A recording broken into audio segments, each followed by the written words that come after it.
Hi guys, welcome to my YouTube channel. Today in this video lecture we are going to discuss about modern Jammu, modern history of Jammu we can say.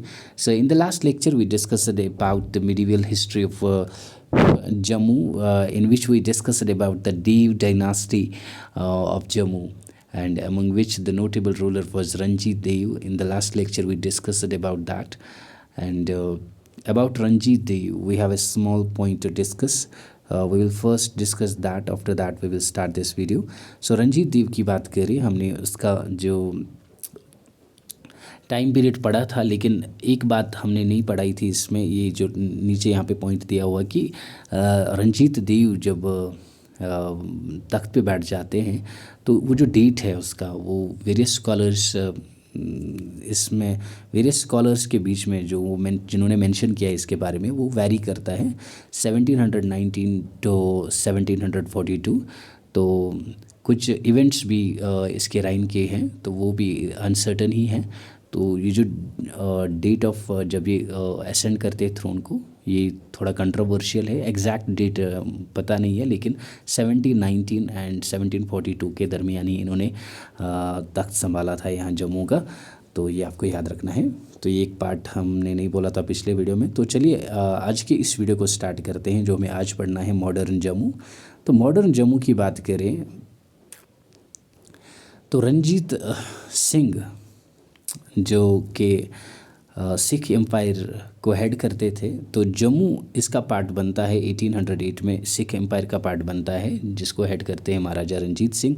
और 1809 में Gulab Singh join करते हैं Lahore court को, जो कि रंजीत सिंह जिसके head Ranjit Singh थे। और रंजीत सिंह की बात करें, इन्होंने इस टाइम तक इतनी ज़्यादा शोहरत हासिल नहीं की थी जब तक गुलाब सिंह इनके साथ नहीं थे। लेकिन जो ही गुलाब सिंह ने इनको ज्वाइन किया, उसके बाद से फिर इनकी शोहरत काफ़ी ज़्यादा हो गई, क्योंकि ये जो गुलाब सिंह थे ये काफ़ी ज़्यादा महारत रखते थे कॉन्केस्ट्स में, और काफ़ी करेजस थे ये, जिसकी वजह से फिर रंजीत सिंह को भी शोहरत मिली इसकी वजह से। ठीक है, तो गुलाब सिंह की बात करें, इन्होंने प्रोमिनेंट रोल अदा किया है हर एक कैंपेन में, जो कि लेड की है महाराजा रंजीत सिंह ने। और गुलाब सिंह की बात करें, ये एज अ मिलिट्री कमांडर काम कर रहे थे इसकी आर्मी में, अपनी सर्विस दे रहे थे, meritorious services to his master, जो कि इसके मास्टर जो थे रंजीत सिंह थे।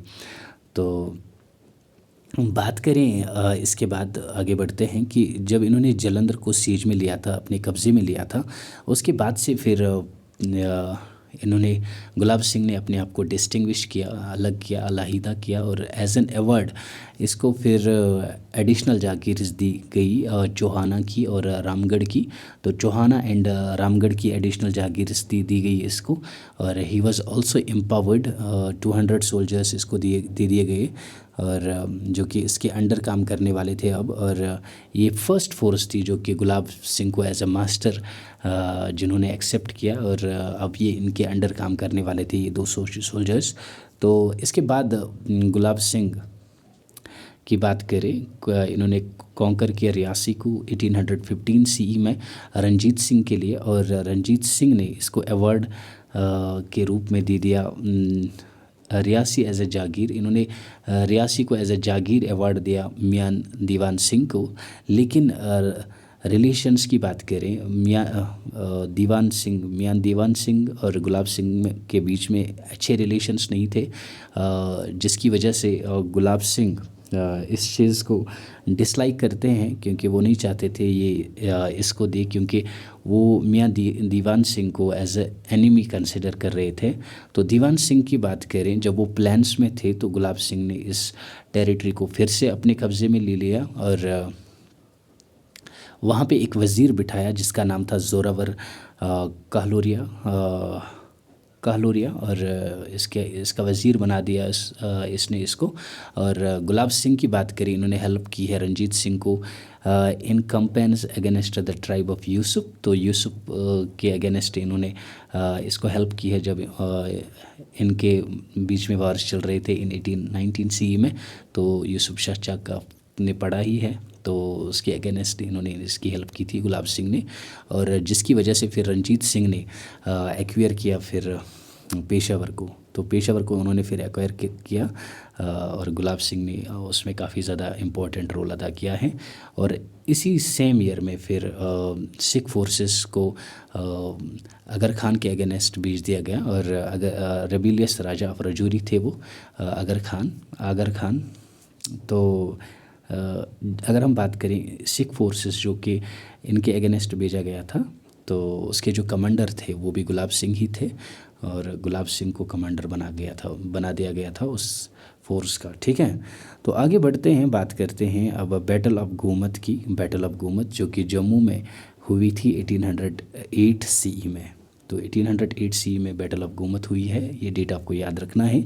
बैटल ऑफ गोमत की बात करें, ये जम्मू में फॉट हुआ था बिटवीन सिख्स एंड हिंदू राजपूत्स इन 1808। गुलाब सिंह और इसके और 16 साथी थे। इन्होंने लेड यंग डोगराज को मतलब लीड किया और इन्होंने सक्सेस पाई और इन्होंने फोर्स किया हिंदू राजपूत्स की आर्मी को, हिंदू राजपूत्स को फिर ट्रीटी के लिए, और जो कि नेगोशिएट हुई फिर मियाँ मोता एंड राजा आलम सिंह अखनूरिया के बीच में ऑन बिहाफ ऑफ राजा जीत सिंह। तो राजा जीत सिंह के बिहाफ पे फिर मियाँ मोता और राजा आलम सिंह अखनूरिया के दरमियान एक ट्रीटी होती है।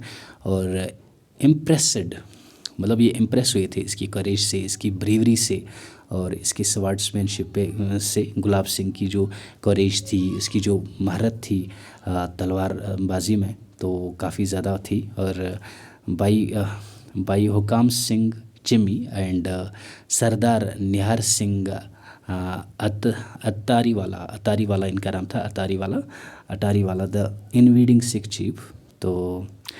तो ये इनके मतलब सिख चीफ थे जिस टाइम पे, मतलब ये इनके साथ लड़ रहे थे, तो ये चीफ थे उस टाइम के। तो फिर ये नरेट करते हैं स्टोरी महाराजा रंजीत सिंह को गुलाब सिंह के बारे में। तो ये जो स्टोरी ये नरेट करते हैं कि गुलाब सिंह ने कितना ज़्यादा अहम रोल अदा किया इस जंग में जो हमने जीता और जो ट्रीटी हमने साइन की। तो फिर ये रंजीत सिंह को ये कहानी बयां करते हैं। ठीक है, तो आफ्टर जम्मू की बात करें, इसके बाद after Jammu had been conquered by Sikhs in 1808। तो गुलाब सिंह की बात करें, ये मतलब इसमें काफ़ी ज़्यादा अहम रोल अदा किया है, ये मैंने आपको बता दिया।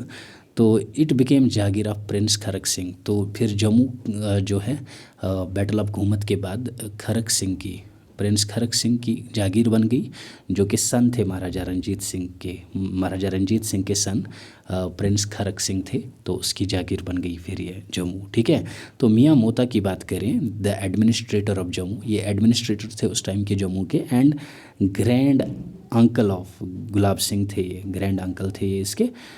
तो इसको कहा गया था कि गुलाब सिंह को आप सियालकोट लाइएगा, वायर महाराजा इनरोल्ड हिम एज कैवलरी सवार। तो मतलब इनको फिर गुलाब सिंह को सियालकोट ले जाना था, तो फिर इसने ले लिया और महाराजा ने फिर गुलाब सिंह को वहाँ पे फिर एज ए कैवलरी मतलब घुड़सवार अपॉइंट किया उसको। सवार जो होता था, तो घुड़सवार इनको अपॉइंट किया वहाँ पे उन्होंने। तो यहाँ तक आपको समझ में आया होगा हमने क्या पढ़ा। तो अभी हमें इंग्लो सिख वर्ड पढ़ना है, वो हम आगे लेक्चर में पढ़ेंगे, क्योंकि अगर हम इसको अभी कंटिन्यू करेंगे तो वीडियो ज़्यादा लंबी हो जाएगी। तो अब हम इसको 2 पार्ट्स में कंप्लीट करेंगे। तो अगर यहाँ तक आपको समझ आया है तो हमारी चैनल को सब्सक्राइब करें, बेल आइकन को प्रेस करें और वीडियो को भी लाइक करें और अपने दोस्तों के साथ भी शेयर करें। मिलते हैं एक नए वीडियो में, तब तक के लिए बाय बाय।